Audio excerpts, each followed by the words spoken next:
नमस्कार बच्चों, मैं Ishwar Solanki, zoology faculty of medical शिक्षा वाला। उम्मीद करता हूं पढ़ते होंगे आप और मस्त होंगे। चलिए डिस्कस करते हैं आज के सेशन का सवाल, जो आपकी स्क्रीन पर ये रहा। सवाल है, इस बार स्टेटमेंट दे रखी है और स्टेटमेंट बतानी है कौन सी नॉट इनकरेक्ट है। बहुत अच्छा क्वेश्चन है। पहला ही आपको थोड़ा सा कंफ्यूज करने की कोशिश करी कि सवाल के अंदर नॉट इनकरेक्ट। नॉट इनकरेक्ट का मतलब सर करेक्ट ही ढूंढना है। क्या ढूंढना आपको?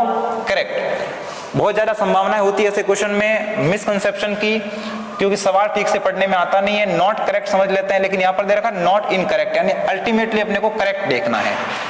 सबसे पहला स्टेटमेंट की बात करते हैं। Joints are point of contact between bones और बिटवीन बोन्स एंड कार्टिलेज। दो दे रखी इंफॉर्मेशन। एक तो दे रखा है कि बोन्स का मतलब है कि दो बोन के बीच की बात कर रहा है, ओनली बोन के बीच की बात कर रहा है, कि बोन के बीच का जो कांटेक्ट पॉइंट है उसको बोलते हैं जॉइंट।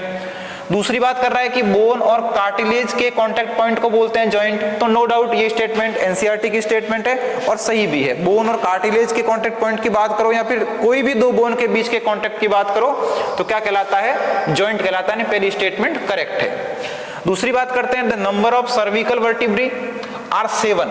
कितनी होती है? 7। ह्यूमन के अंदर भी कितनी होती है? 7। इसलिए जो फॉर्मूला है वर्टिबल कॉलम का उसके अंदर भी अपन कितना मेंशन करते हैं? C7 मेंशन करते हैं। Pair in almost all mammals including human being. कहने का मतलब है कि ह्यूमन बीइंग को भी इंक्लूड करें तो लगभग सारे मैमल्स के अंदर 7 ही आपको वर्टिबल जो सर्विकल वर्टिब्रा है वो देखने को मिलेगी। तो स्टेटमेंट एनसीईआरटी का है, एकदम करेक्ट स्टेटमेंट है, तो टिक कर देंगे यहाँ पर। चलिए तीसरी बात करें, muscle contraction is initiated. Muscle contraction शुरू होता है बाय अ सिग्नल सेंट, जब सिग्नल भेजा जाता है तो by the central nervous system via sensory neuron. बाकी पूरी स्टेटमेंट सही है कि मसल कॉन्ट्रैक्शन तभी होगा जब सेंट्रल नर्वस सिस्टम एक सिग्नल भेजेगा, लेकिन सर सिग्नल मोटर न्यूरॉन के जरिए भेजता है, सेंसरी न्यूरॉन के जरिए नहीं भेजता है। सेंसरी न्यूरॉन तो क्या करता है, कोई भी ऑर्गन है वहां से मैसेज सीएनएस तक लेके जाने का काम करता है। कौन? Sensory neuron. लेकिन सीएनएस से वापस मैसेज लाने का काम कौन करता है?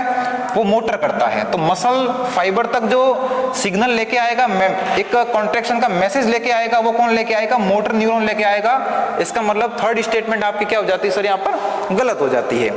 नेक्स्ट बात करें, the vertebral column protect. Vertebral column protect करता है स्पाइनल कॉर्ड को। नो डाउट सही बात है। सपोर्ट करता है हेड को, ये भी बात सही है, क्योंकि वर्टिबल कॉलम की सबसे ऊपर में जो वर्टिब्रा होती है वो सर्विकल वर्टिब्राज होती है। सर्विकल वर्टिब्रा के सबसे ऊपर एटलस, और वो टच होता है किसके? हेड के। इसका मतलब सपोर्ट करेगा हेड को। Serve as the point of attachment, और अटैचमेंट पॉइंट सर्व करता है किसके लिए? रिब्स के लिए। यहां तक बात सही है। And musculature of the back, यानी पीठ की मसल के लिए। सर पीठ की मसल के लिए जो अटैचमेंट पॉइंट प्रोवाइड करता है वो रिब्स करती है, ना कि वर्टिबल कॉलम करता है। इसका मतलब जो फोर्थ स्टेटमेंट है वो क्या हो जाती है? यहाँ पर गलत हो जाती है। सिर्फ एक ही पॉइंट के बेस पे गलत हुई है। बैक यानी पीठ की मसल अटैचमेंट पॉइंट प्रोवाइड नहीं करता है वर्टिबल कॉलम। लास्ट स्टेटमेंट देखें, a single U shape bone. एक सिंगल यू शेप, यू आकृति की अस्थि है जिसको आप क्या बोलते हो? हायोइड बोलते हो। और ये एकमात्र बॉडी की क्या है? फ्री बोन है। फ्री बोन का मतलब है कि किसी भी अदर बोन से अटैच नहीं होती है। आगे क्या कह रहा है? प्रेजेंट कहां पर है? Base of the buccal cavity. Buccal cavity के बेस पर, यानी बकल कैविटी के अंदर जो टंग है, जो जीभ है, उसके जस्ट नीचे की ओर कौन प्रेजेंट है? Single U shape bone. तो इसका मतलब स्टेटमेंट जो 5वीं है वो क्या है? करेक्ट है। अब अपने को बताना है कितनी स्टेटमेंट सही है, उसका नंबर बताना है। तो 5 स्टेटमेंट से फर्स्ट वाली सही है, सेकंड वाली भी सही है और नंबर 5 भी सही है। तो 3 स्टेटमेंट अपनी यहां पर क्या हो जाती है सर? सही हो जाती है। ठीक है जी, थैंक यू।